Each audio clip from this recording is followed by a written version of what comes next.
Israel में पिछले साल 7 अक्टूबर को हुए हमले का आज एक साल पूरा हो चुका है और इस एक साल में काफी कुछ बदल गया।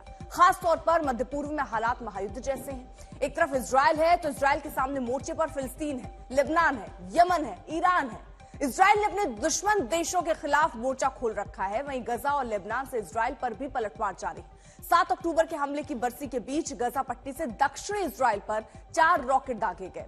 आईडीएफ के मुताबिक एयर डिफेंस सिस्टम ने 3 मिसाइल को इंटरसेप्ट कर लिया और चौथे को भी बाहरी इलाके में मार गिराया। अब इजरायली फोर्स ने आतंकी संगठन हमास के ठिकानों पर बारूदी हमले तेज कर दिए।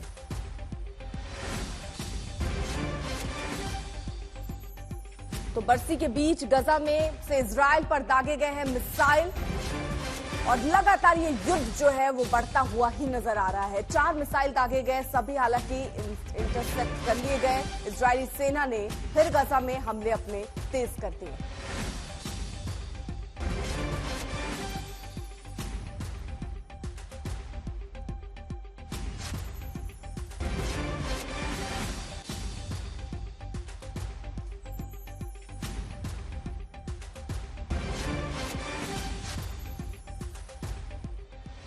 सीधे अब आपको लिए चलते हैं वॉर रूम। हमारे सहयोगी आशुतोष वहां से मौजूद है और समझते हैं कि आखिरकार 7 अक्टूबर को हुआ क्या था। शुक्रिया आपका अर्पिता। बिल्कुल, आज दुनिया जिस खतरे को महसूस कर रही है कि इजराइल ईरान पर भी पलटवार कर सकता है, कहानी कहां से शुरू हुई ये समझना बहुत जरूरी है। 7 अक्टूबर है आज ही का दिन जब किस तरह से हमास इजराइल में घुसकर तबाही उसने मचाई थी। हमला बोला था, 1200 लोग मारे गए थे, 250 से ज्यादा लोग बंधक बनाए गए थे। आज भी 100 के आसपास बंधक हैं, लेकिन इजराइल अब दिखा रहा है कि उसमें कितना दम है और वो क्या कर सकता है। चलिए समझते हैं 7 अक्टूबर 2023 का वो हमला। देखिए, 1200 लोगों की मौत हुई थी इस हमले में जब हमास के जो लड़ाके हैं वो घुस गए थे इजरायली सीमा में और बंधक लगभग 250 लोगों को बनाया गया था और 3 शहर उस वक्त निशाने पर थे, यानी टारगेट पर थे। और देखिए, हमला हुआ दक्षिणी इजराइल पर, लेकिन इजराइल ने बहुत ज्यादा वक्त नहीं लिया, जवाबी हमला करने में पलटवार किया। और आज क्या हालात है गाजा के अंदर, फलस्तीन के अंदर, और वो आग कहां तक भड़की है, ईरान तक जा पहुंची है, वो देखिए। बयानों की जंग किस तरह से हुई ये भी देखने वाली बात थी। वो हमला जरूरी था, ये कहना था हमास का। वहीं इजराइल का भ्रम तोड़ा, ये हमास ने कहा था। इस हमले के माध्यम से वो दिन गौरव भरा दिन था हमास के लिए, फलस्तीन के लिए, ये कहना था हमास का। लेकिन इजराइल क्या कहता था? इजराइल कह रहा है कि करारा जवाब देंगे, देर नहीं लगाएंगे, हमास को नेस्तनाबूद कर देंगे। ये इजराइल ने कहा था। आईडीएफ ने अपने इरादे जाहिर किए थे। बेंजामिन नेतन्याहू ने, प्रधानमंत्री ने 7 अक्टूबर बयानों की जंग आपको बता रहे हैं थोड़ा फ्लैशबैक में जाकर, क्योंकि आज 7 अक्टूबर 2024 से आज 1 साल पूरे हो चुके हैं। इजराइल बरसी मना रहा है, लेकिन ये भीषण जंग विश्व युद्ध तक खतरा और उसकी आहट मंडरा रही है। कितने लोग जान गंवाए ये देखिए जरा। फलस्तीन में अब तक 41,870 के आसपास लोगों ने जान गंवा दिए हैं और इजराइल में 1200 लोग मारे गए थे। लेकिन इजराइल ने 1200 लोगों के बदले अब देखिए किस तरह से बदला लिया है। इसको आप यूं समझ लीजिए कि सिर्फ फलस्तीन में 41,870, लेबनान में लगभग 10,000 लोगों की जान जा चुकी है। टोटल अगर मिला लें संख्या तो बहुत ज्यादा आंकड़ा हो जाता है अर्पिता, और ये युद्ध लगातार जारी है। इसी बीच एक बड़ी खबर बताएंगे अर्पिता। बिल्कुल, शुक्रिया आशुतोष। देखिए, बड़ी खबर, आज 7 अक्टूबर तो है ही, एक साल हो चुका है और ये युद्ध कहां से शुरू हुआ और कहां पहुंच गया है, दरअसल ये भी समझना होगा। और सवाल फिर ये भी बड़ा खड़ा होता है कि आखिरकार आगे युद्ध का भविष्य क्या दिखता है। लेकिन इस बीच बड़ी खबर आ रही है। बड़ी खबर आपको बता दें, इजराइल पर हमास के हमले का 1 साल ये पूरा हुआ और इसी के साथ साथ ये हमले अभी रुके नहीं है, ये हमले और तेज होते जा रहे हैं। बरसी के बीच गजा से इजराइल पर दागे गए हैं मिसाइल। दोनों ही तरफ से एक दूसरे पर ऐसे ही मिसाइलें दागी जा रही हैं। हालांकि इजराइल पर 4 मिसाइलें दागी गई और सभी इंटरसेप्ट कर लिए गए। इजरायली सेना ने फिर गजा में अपने हमले इस बीच तेज कर दिए हैं। दोनों तरफ से हमले तेज हो रहे हैं। हमास के ठिकानों पर इजराइल की बमबारी है और ये युद्ध सिर्फ मिसाइल तक सीमित नहीं है। इजराइल अब जमीनी कार्रवाई भी करता हुआ नजर आया। जिस तरह अलग अलग इलाकों में वीडियो भी आपने देखा होगा कि किस तरह उसके सैनिक अब जमीन पर उतरकर युद्ध लड़ते हुए नजर आ रहे हैं।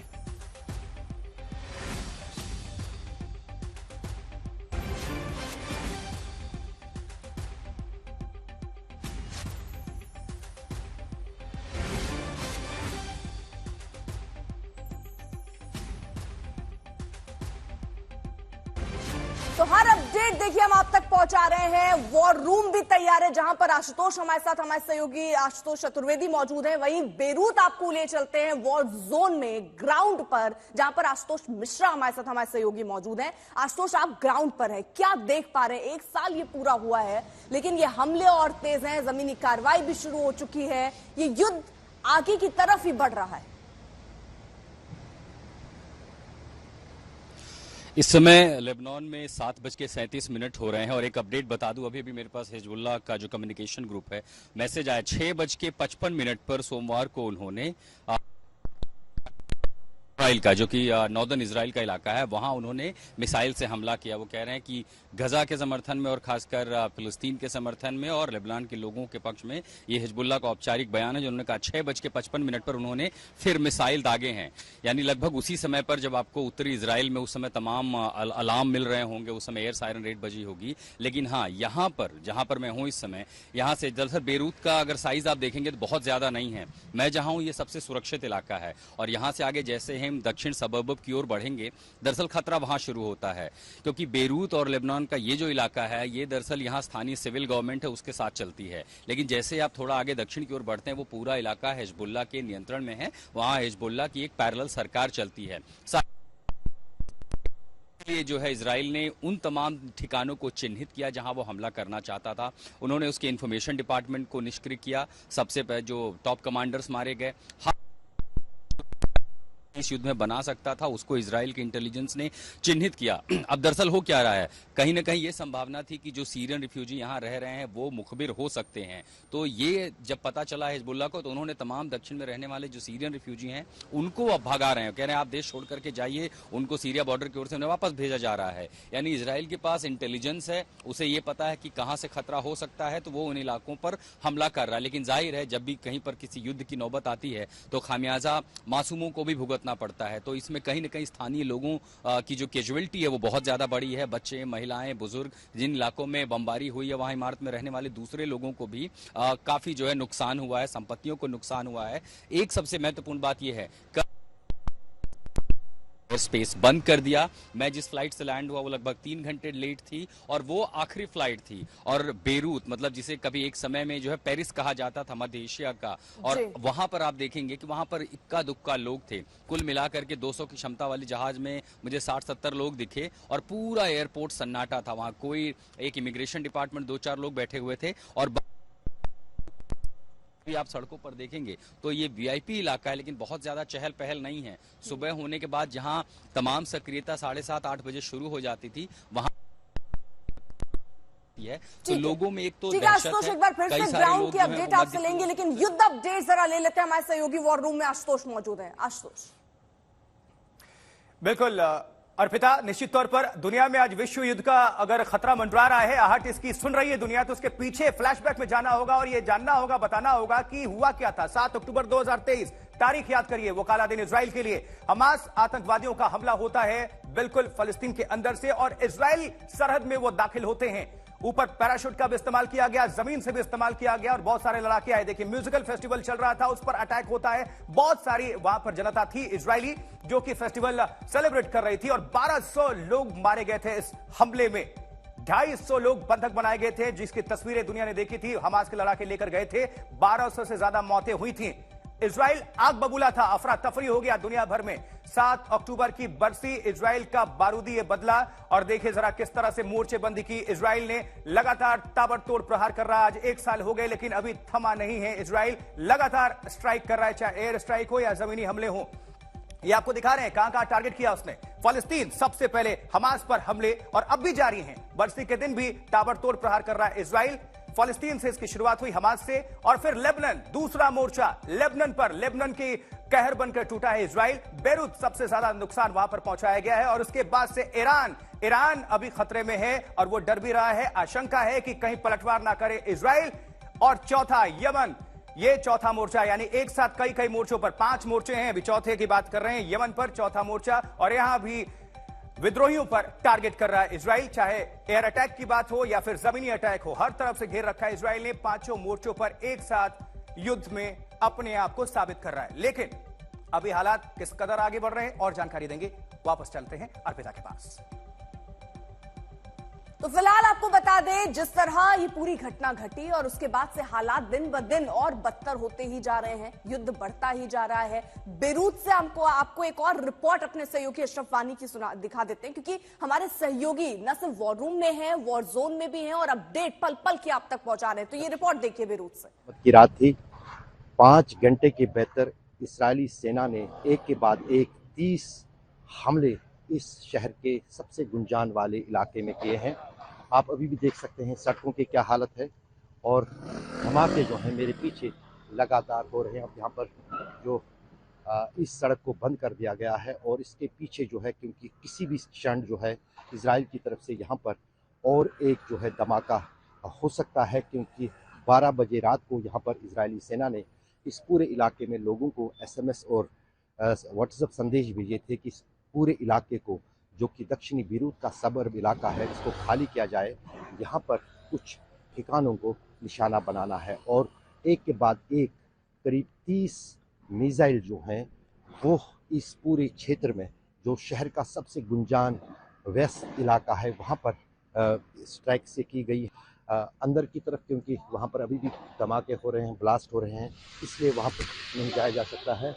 और ये कोई चीज़ फट रही है यहाँ पर पीछे, उसकी आवाज़ें आ रही हैं। अंडरग्राउंड ये मिसाइल जो है जाते हैं और वहाँ पर जो है लगातार धमाके हो रहे हैं। तो जाहिर है कि इससे काफ़ी जो है जो हालात हैं वो बेरूत में बहुत ज़्यादा बिगड़ गए हैं। कुछ महीने पहले जब इजराइल ने धमकी दी थी हिजबुल्लाह को और लेबनान को कि वो सिटून एज तक उसे पहुंचाएगा, ऐसा लग रहा है कि यहाँ पर जो है गाज़ा की तरह, उसी तरह पूरे इस शहर को जो है खंडरों में बदलने की जो है प्रक्रिया इजरायली सेना ने शुरू कर दी है। अशरफ वानी, दक्षिणी बेरूत, आज तक। तो ग्राउंड रिपोर्ट भी आप पल पल की देख रहे हैं। उसके अलावा आपको बता दें, इजराइल पर लगातार, इससे पहले भी आपको याद होगा 181 मिसाइलें दागी गईं, लेकिन कैसे 181 से ज्यादा मिसाइलों को झेल पाया है इजराइल, आयरन डोम किस तरह से काम करता है वो भी जरा आपको बताते हैं, क्योंकि यही सबसे बड़ा सुरक्षा कवच इजराइल के लिए है। रॉकेट और मिसाइल हमलों को नाकाम करने की प्रणाली है इसमें। 2011 से इजराइल का मजबूत सुरक्षा कवच ये रहा है। 2011 में, क्योंकि इजराइल चारों तरफ से जिस तरह घिरा हुआ है, उसमें सुरक्षा को लेकर कई तरीके के उस पर संदेह थे, सवाल थे, और इसीलिए इस तरह के प्रबंध किए गए। सभी मौसम और परिस्थितियों में ये कारगर है। रॉकेट को ट्रैक करने के लिए रडार से लैस है ये। रॉकेट मिसाइल ट्रैक होते ही इंटरसेप्ट करके मिसाइल से यह हमला करता है। उन्हीं रॉकेट पर हमले जो आबादी वाले इलाकों की तरफ जा रहे होते हैं। ईरान के मिसाइल हमले इसी सिस्टम से नाकाम किए गए हैं। एक बार नहीं, कई बार आयरन डोम कुछ इसी तरह सुरक्षा कवच बनकर उभरा है। अशरफ वानी हमारे साथ, हमारे सहयोगी बेरूत में मौजूद है, सीधे आपको उनके पास भी लिए चलते हैं। अशरफ, आप जरा बताइए किस तरह के अपडेट, ये 1 साल तो हो गए, लेकिन हालात क्या बने हुए? दरअसल आज 7 अक्टूबर है, जैसे आपने कहा कि पहली वर्षगांठ है उस बड़े हमले की जो इजराइल की जमीन पर हुआ था, जिसमें 1150 के आसपास लोग सैनिकों को मिलाकर मारे गए थे हमास के हमलों में, और 250 से ज्यादा बंदी हो गए थे। उसी दिन इजराइल ने ये संकल्प लिया था कि वो सभी उन दुश्मनों को खत्म करेगा, तब तक वो सांस नहीं लेगा, और वो प्रक्रिया हम पिछले 1 साल से देख रहे हैं। लेकिन अनुमान से ज्यादा इसमें इजराइल को समय लग रहा है। मैं दरअसल अपने दर्शकों को यहाँ पर साउथ सबर्ब की बात, जो लगातार हसन नसरुल्लाह के मारे जाने के बाद हो रही है, वो साउथ सबर्ब है क्या, ये बेरूत के किस इलाके का नाम है, मैं आपको तस्वीरों में दिखाऊं और अपने हमारे दर्शक भी देखें। ये दरअसल अगर हम बेरूत की बात करें, बेरूत शहर दुनिया के बड़े और खूबसूरत शहरों में शुमार होता है। यहाँ एक जमाने को इसको गल्फ का पेरिस भी कहा जाता है। एक तरफ जहां पर आप दूर नजर दौड़ाएंगे ये मेडिटेरियन सी है, और पिछले 7 दिन से, खासतौर से हसन नसरुल्लाह जिस दिन मारा गया उस दिन से लगातार ये शहर और शहर का ये हिस्सा, खासतौर से जो साउथ सबर्ब बेरूत है, ये इजराइल के निशाने पर है। कल रात 35 जो है एरियल स्ट्राइक्स यहाँ इस इलाके में की है, उसका धुआं ठंडा भी नहीं हुआ था बीती रात, और 8 जो है बहुत बड़े मिसाइल स्ट्राइक इस साउथ सबर्ब में जो है इजराइल की तरफ से किए गए। और आप धुआं देख सकते हैं, इतनी दूर से जो एयरपोर्ट के पास इलाका है, आप गिन सकते हैं कितनी इमारतों और कितने ठिकानों पर ये धुआं उठ रहा है। ये एक हुआ। अगर आप थोड़ा सा बाइं की ओर जाएंगे तो ये दूसरी जगह है जहां से धुआं उठ रहा है, आप ठीक तस्वीरों में देख सकते हैं। तीसरा, ये जहां पर सबसे ज्यादा धुआं उठ रहा है, ये दरअसल इजराइल का कहना है कि ये हथियारों का जखीरा था हिजबुल्लाह का, जिस पर उन्होंने जो है बम गिराए हैं रात के भीतर, और अभी तक वहां पर रुक रुक के जो हथियार हिजबुल्लाह के हैं वो फट रहे हैं। अब पता नहीं ये मिसाइल थे या रॉकेट थे, लेकिन इसने पूरी तरह से जो बीरूत का आसमान है धुएं से भर दिया है। और यहाँ तक कि अगर आप इसके और भी जाएं, जो मैं दिखा नहीं सकता हूँ आपके पेड़ों के छाए में, वहां पर भी धुआं उठ रहा है। तो कहीं ना कहीं यहाँ पर अंदाजा लगाया जा सकता है कि किस तरह से, जिस अंदाज से गाजा पर प्रहार किया था इजरायली सेना ने, इजराइल की वायुसेना ने, उसी तरह कुछ न कुछ कोशिश हिजबुल्लाह को खत्म करने के लिए अब लेबनान में ये प्रहार जो है इजरायली वायुसेना का जारी है। और जगह जगह पर जो है एयरपोर्ट के पास, बाजारों के पास, होटलों के पास, अस्पतालों के पास, जहां पर भी कोई ठिकाना हिजबुल्लाह का है, चुन चुन के इस गुंजान और बहु आबादी वाले शहर में इजराइल जो है वो निशाना बना रहा है। और जाहिर है कि इससे जो है कहीं ना कहीं जो है आम लोग भी इसकी चपेट में आ रहे हैं। लेकिन अब देखिए महत्वपूर्ण बात सवाल दूसरी तरफ जी ये भी, अशरफ, देखिए सवाल बार बार फिर यही उठता है कि आखिरकार जो इजराइल की रणनीति क्या है, क्योंकि एक साल का लंबा वक्त है। इजराइल के सामने एक मोर्चा नहीं है, एक साथ इतने मोर्चों पर इजराइल लगातार कार्रवाई कर रहा है, तो वो आगे करेगा क्या या होगा क्या? क्योंकि एक साल में हमने देखा युद्ध किस तरह बढ़ रहा है, लेकिन क्या ये महायुद्ध की तरफ चल रहा है, ये भी लोगों के जहन में सवाल उठने लग गए हैं।